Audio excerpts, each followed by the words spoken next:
سڵاو خۆشەویستان، ئەم کاتتان باش. بە کۆرسێکی تایبەت دەست پێکەین بە ناوی پالیگلۆت. پالیگلۆت بۆ کەسانە ئەوترێت کە کۆمەڵێک زمان ئەزانن. یەکێک لە هەرە باشترین پۆلیگلۆتەکانی دنیا خاتوونێک بوو بە ناوی کاتۆلۆم کە وێنەکەی لەبەرچاوتانە. ئەم خاتوونە خەڵکی هەنگاریایە و بە هەوڵ و ماندووبوونی خۆی توانی 16 زمان فێر ببێ و بەهۆی ئەم زمان زانینەوە بوو بە یەکێک لە باشترین وەرگێڕەکانی دنیا کە ئەیتوانی لە یەک کاتە وەرگێڕان بکە بۆ زۆرێک لەم زمانانە، بۆ نزیکی دانە 9 دانە لەم زمانانە و توانیوێتی لە ڕێی هەر 16 زمانەکەەوە داهاتێکی مادی هەبێت لە ژیانی خۆیان. و هەروەها ئەم خاتوونە لە ئەسڵا اختصاصی فیزیا و کیمیا بووە، بەڵام حەزی بۆ زمان وای کرد کە ببێ بەم کەسە و بەهۆیەوە 40 وڵات بگەڕێ و بتوانێ لەو بارەوە کتێب بنووسێ. جا بیر و بۆچوونەوەکانی ئەو سەبارەت بە فێربوونی زمان زۆر گرنگن، چونکە کەسێکە زمانێک فێری زمان بووە، نە قاموسی باش هەبووە، نە منهەجی باش هەبووە، نە بۆی ڕەخساوە بچێ بۆ سنتەرێ لە زانکۆ ئەم لا ئەولایەک لەوێ فێری زمان ببێ. و هەروەها وەکو ئێستاژ نەبووە کە ئینتەرنێت هەبێت و یوتیوب و گوگل ترانسلیت و ئەم هەموو ئاسانکاریانە هەبێت.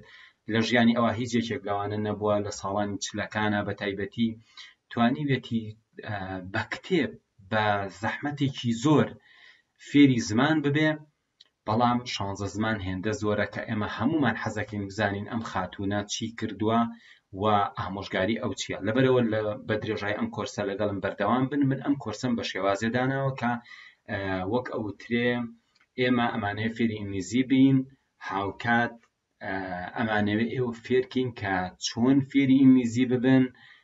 بۆ ئەو مەبەستە من هاتووم پرۆگرامەکەم بە زمانی ئینگلیزی داناوە و هەوڵێم بۆ تۆی ڕوون بکەمەوە ئەو کاتۆ هەم ئەو بابەتە فێرەبی کە چۆن فێری زمان بی و هەم ئەو هەموو وشە گرنگە فێرەبی کە لەم پرۆگرامە هەیە کە لە هەموو تێکستێکی بچووکە، لە هەموو پەرەگرافێکە من هەوڵماوە کۆمەڵە وشەی گرنگ دەربهێنم و تۆ وشەکانە لە بەرچاوە، تێکستەکەت لە بەرچاوە، من بۆتە خوێنمەوە بۆ شەرحەکەم، تۆ هەوڵ بە فکرەکە وەرگری، بەڵام دڵنیا بە لە کۆتاییە ئەزانی کە ئینگلیزیەکەشت زۆر فەرقی کردو و شتانێکی زۆر فێر بووی.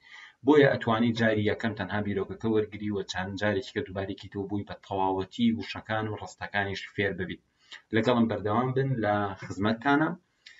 ئەم خاتوونە ناوی کاتۆلۆم بە. من ژیانەکەی ئەم خاتوونەم لە ئینسایکلۆپیدیای ویکیپیدیاوە وەرگرتووە، واتە لە دائرەة المعارفی ویکیپیدیاوە وەرگرتووە کە دائرەة المعارفێکە کە لە ئینتەرنێتە خەڵک بەعام شتێکی ئەنووسێ و سوودی لێ وەرەگرێ، فریە، واتە بەبێ بەرامبەرە. جا ئەگەر تەماشا بکەن من تەنها ژیانەکەم وەرگرتووە، پاشان ئەچینە سەر کتێبەکەی و بیر و بۆچوونەکانی وەگە بینن نووسراوە wikipedia.org و لێرە نووسراوە Wikipedia The Free Encyclopedia. Encyclopedia واتە دائرەة المعارف، فەرهەنگ، و فریش واتە بەبێ بەرامبەر. لێرە نووسراوە کاتۆلۆم، بەڵام ئەڵێ the native form of this personal name is لۆمب کاتۆ. ئەڵێ ناوە شخصیەکەی خۆی لۆمب کاتۆیە، بەڵام نیتیڤ واتە ناوی بە زمانە ئەسڵێکی خۆی. لێرە سێ وشەمان هەبوو. فری واتە بەبێ بەرامبەر، بە بەلاش، بە هەروە بە معنای ئازادی ژێت. ئینسایکلۆپیدیا واتە دائرەة المعارف، فەرهەنگ، و personal name واتە ناوی کەسی. person واتە شەخص، personal name ناوی شخصی. لێرە ئەبینن نووسراوە سێ، واتە ئەمە سێ وشە. ئیتر بە درێژایی دەرسەکە بەردەوام بین، هەر کاتێ وشەیە زیادەکە ژمارەکەش ئەگۆڕێ، ئیتر ئەزانی تۆ لە ڕێی ئەم منهەجەوە چەند وشەی گرنگ فێر بوویت. بەڵێ بەڕێزان، ئەمە سەرەتاکەیەتی. کاتۆلۆم لە پێت لەدایک بووە کە شارێکە وا دیارە لە هەنگاریایە، هەر فێبریوەری 8 لە مانگی 2 لەدایک بووە 1909 ساڵی 1909 بوداپست، لە بوداپست کە پایتەختی هەنگاریایە. جون 9 لە 9 مانگی 6 2003 ئەمە واتە ئەو ڕۆژە وەفاتی کردووە لە شاری بوداپست لە 2003. was a Hungarian، يعني چی؟ يعني کاتۆلۆم was a Hungarian interpreter. Interpreter واتە وەرجێر بەڵام ئەگەر من ڕاستەوخۆ وەرجێران بۆ خەڵک بکەم ئەمە interpreter ئەگەر دانیشم قەڵەمێ بێنم و شت تەرجمە بکەم ئەمە پێوترێ translation کاتە interpretation لەگەڵ translation ئێسام ئەڵێ چی ئەڵێ she was a Hungarian interpreter ئەمە وەرجێڕێکی هەنگاریە translator هەر لە کوردیا ڕڵین وەرجێر بەڵام دەڕاستیە interpreter واتە بەدەمی وەرجێران بۆ خەڵک بکەین خۆت لەوێ بی ڕاستەوخۆ ترانسلیتریش ئەوەیە کە تۆ مەقالەیە تەرجمەکەی کتێبێ تەرجمەکەی بەم شێوازە and one of the first وەیەکێ بووە لە یەکەم چی simultaneous interpreters in the world simultaneous یعنی هاوزەمان یعنی بۆ نمونە یەکسەر هی ئەمی تەرجمە کردو بۆ ئەو ڕاستەوخۆ بیستوێتی تەرجمەی کردووە ئەمەش توانایەکی زۆر گرنگە ئەوانەی کە زۆر باشن لە تەرجمەکردنە هەجاری وایە بۆ کەناڵەکان ئەبینن کە ئیشەکەن ڕاستەوخۆ کە گوێی لە کەسێکە بێ یەکسەر وەری ئەجارێت ئەمە زۆر زۆر قورسەوە ئەم خاتونە یەکەم کەس بووە ئەڵێکی one of the first یەکێ بووە لە یەکەمین کەسەکان کە ئیشی چی کردووە simultaneous interpreter simultaneous interpreters واتە ئەو وەرجێڕانەی کە ڕاستەوخۆ وەرجێڕانەکە in the world لە جیهانە originally واتە بە ئەسڵ she graduated بەڕێزان من بە تەلەفوزێکی ئەمریکی خوێنمەوە خۆی ئەڵێ graduated بەڵام لە زمانی ئەمریکیە هەر کاتێ ت کەوتە بینی دوو بزوێن ناڵێن ت زۆر جار تۆ ئەزانی ئەڵێ رێ ئەڵێ graduated بەڕێزان وەکو دێورێ لە بینی دێورێ نەدێنە رێ graduated بەڵێ originally بە ئەسڵ she graduated تەخەڕوجی کرد in physics لە فیزیا and chemistry ولا کیمیاش فیزیا و کیمیا but her interest وات حەزی ئەو soon بە خێرایی led her led واتە پێشڕەویکردن led her واتە ئاراستەی کرد پێشڕەوی بۆ کرد بۆچی to languages واتە زمانەکان language English language زمانی ئینگلیزی languages زمانەکان native in Hungarian واتە زمانە ئەسلەکەی خۆی ئێستا ئەگەر من بڵێم بڕۆ لەگەڵ native قسە بکە واتە بڕۆ لەگەڵ کەسێک قسە بکە بە ئەسڵ خۆی ئەو زمانە بێ بۆ نمونە ئێماڵێن چی ئەگەر لەگەڵ native تعاملکی قسەکردنت زۆر باشە بێ native کێیە native بۆ کەسێک بە ئەسڵ خۆی ئینگلیزە مەبەستمان لە native لەوێ کەسێ بێ بە ئەسڵ ئینگلیز بێ کاتە تۆ native بەس بۆ زمانی کوردی native in Hungarian بە ئەسڵ زمانەکەی خۆی چی بۆ هەنگاری بووە she was able to interpret she was able to واتە ئەو توانی to interpret وتمان interpret یعنی وەرگێڕی دەمی interpret وەرگێڕان بکە fluently واتە بە زمان پاراوی in 9 or 10 languages لە 9 یان 10 زمانە چۆن بووە توانیوێتی وەرگێڕان بکە بە پاراوی جا با تەماشای کۆمەڵە وشەی گرنگ بکەین لێرە من 8 دانم دیاری کردو بەس خۆتانە بینن زۆر زیاتری تیا بوو بۆ نمونە world ئەمە وشەیەک بۆ نمونە وشەی physics chemistry ئەمە 3 وشە but ئەمە 4 وشە ئەبینی وشەیەکی زۆری تیا بەس من 8 دانم دیاری کردو تەماشاکە interpreter واتە وەرجێر بەڵام وەرجێر زیاتر دەمی translator ها لێرە ناڵم translator ئەڵێم translator واتە ئەو کەسێک کە تەرجمەکە وەرجێر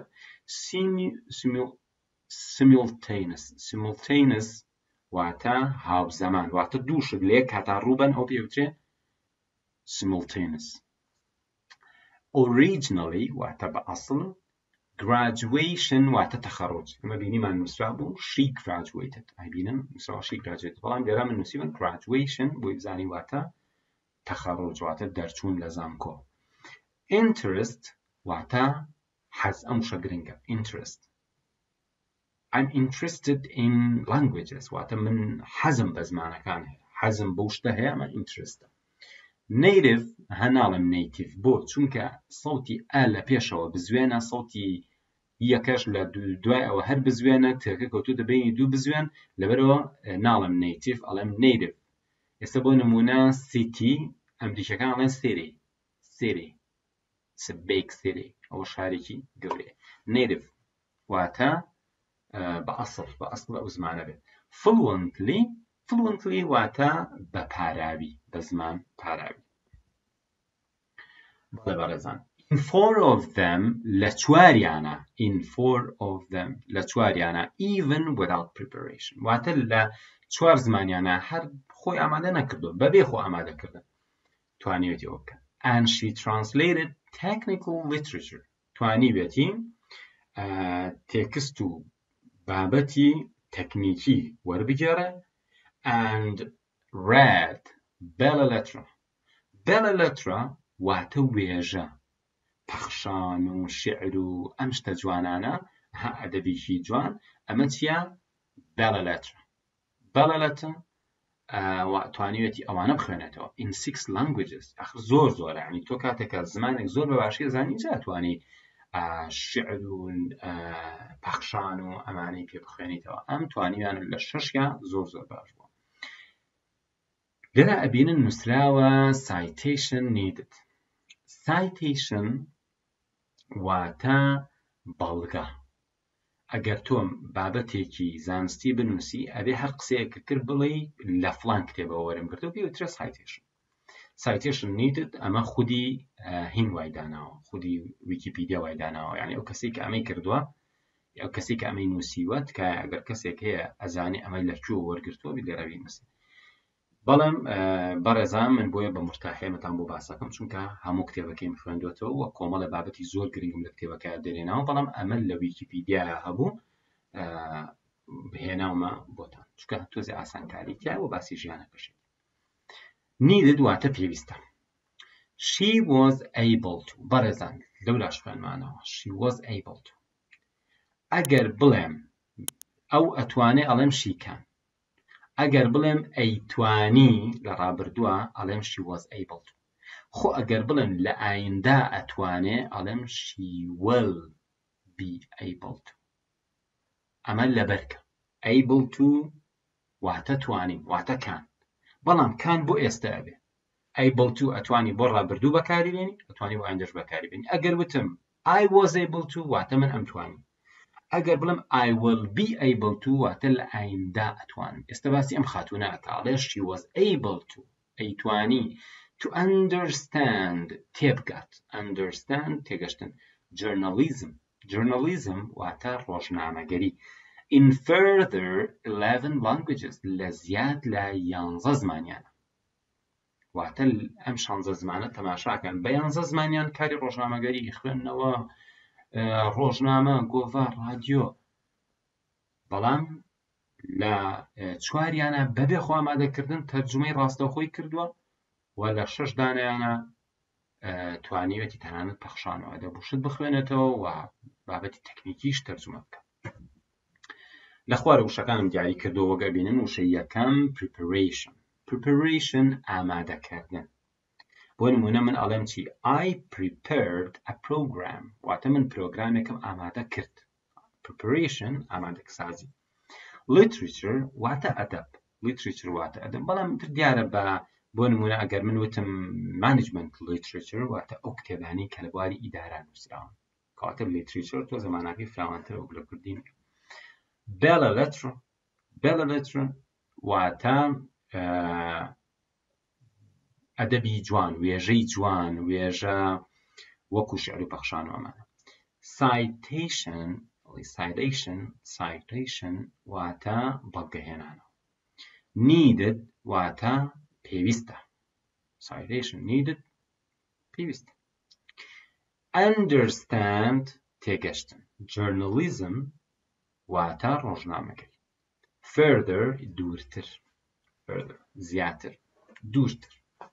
ئەبینن ئەم 8 و 6 بچێتە سەر واتە تا ئێستا گەشتوین بە 11. بەڵێن پێشەوە پوتیتە بزانین ئەڵێ چیش as she put it وەک ئەوەی کە داینە all together هەر هەمووی بەیەکەوە she earned وشەیەکە بۆ پیاکردنی پارە بەکار. she earned money پارەی بەدەست هێناوە with 16 languages بە 16 زمان لەڕێی ئەم 16 زمانەوە پارەی دەستکەوتووە تەرجمەی کردووە دەرسی وتووەتەوە تەمان ئەم خاتونە لەوەچێ زیاتر من ئەوەی لە کتێبەکەی تێگەشتم ئەوەیە کە وەزعی هەنگاریا باش نەبووە و ئەمان فەقیر بوون تەلەبە بوون تو حسێبکە تا دکتۆرای خوێندووە زیاتر خەریکی دەرزوتنەوە بوو لە ڕێی زمانزانین و دەرز تەنانەت جاری وایە بۆ پێویست بووە لە پێناوی ئەوەی کە ئیشێکی دەستکەوێت لە هۆتێلێک لە شوێنە لە کۆمپانیایەکی گەشتیاری هاتووە پەلەپەر خۆی فێری زمانێک کردووە بەڵێ بەڕێزان ئەمە زمانەکانە بولگاریان زمانی بولغاری چاینیز زمانی چینی دانش زمانی دانیمارکی ئینگلیش زمانی ئینگلیزی فرنچ زمانی فەڕەنسی جێرمن زمانی ئەڵمانی بەڕێزان ئەڵمانیەکان خۆیان ئەڵێن دۆیچ فەڕەنسیەکان بە ئەڵمانیەکان ئەڵێن ئالمان هەروەکو ئێمە بەڵام بە ئینگلیزی بڵێ زمانی ئەڵمانی ئەڵێ جێرمن بەڵام ئەگەر بڵێ وڵاتی ئەڵمانیا ئەڵێ جێرمنی وریابن جێرمن واتە زمانەکە هیبرو واتە زمانی عیبری هیبرو عیبری ئیتالیان زمانی ئیتالی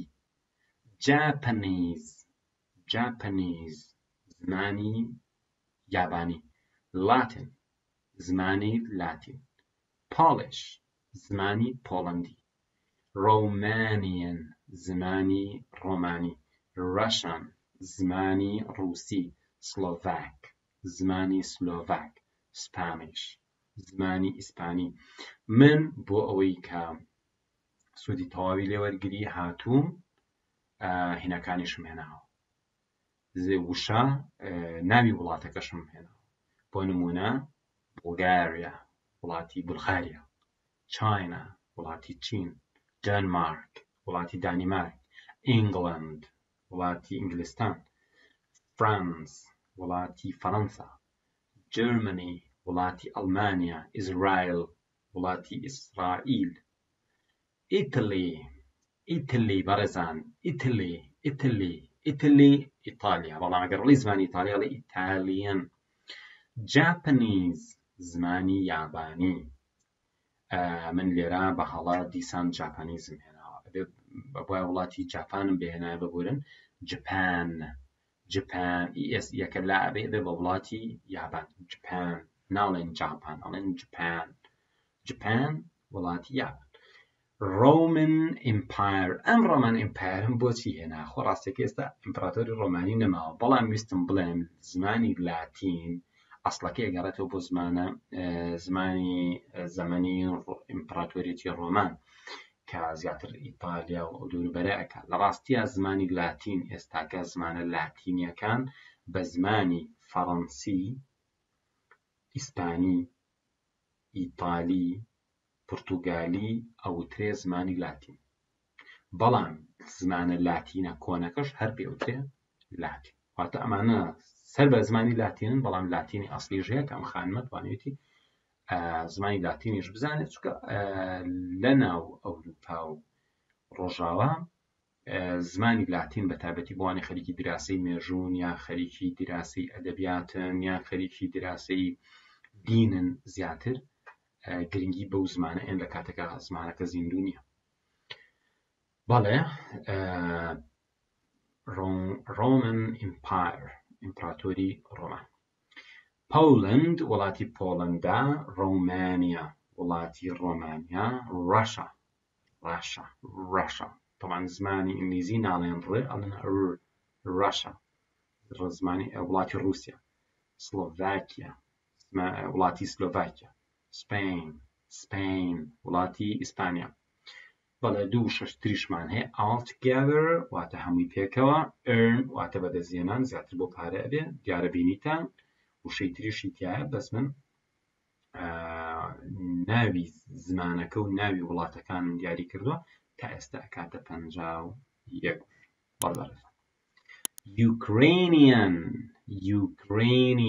Ukrainian واتە زمانی ئۆکرانی کە من لە خوارەوە لە ناو زەردەکە یوکرینیشم هێناوە واتە وڵاتی ئۆکرانیا دیسان نووسراوە citation needed بەڵێ ئەو پەیوەندی بە ویکیپیدیاوە هەیە.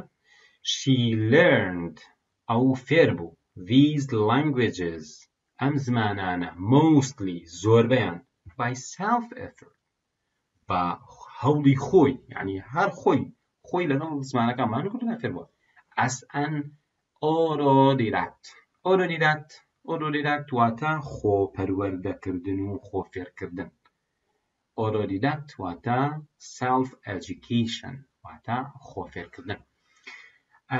Her aims ئامانجی to acquire these languages ئامانجی بۆ بەدەستهێنانی acquire these languages ئەم زمانانە were چی بوو most of all تقریبا زۆربیان practical عملی بووە ئیش بووە to satisfy her interest بە شێوەیەکی عملی بەس هەدەفی چی بووە ڕەزامەندی حەزەکەی بووە حەزی کردووە ڕووسی بزانێ حەزی کردووە بولغاری بزانێ حەزی کردووە فەڕەنسی بزانێ تەنها ئەوەی کە زۆر پاڵنەری بووە حەزێکی زۆر بووە.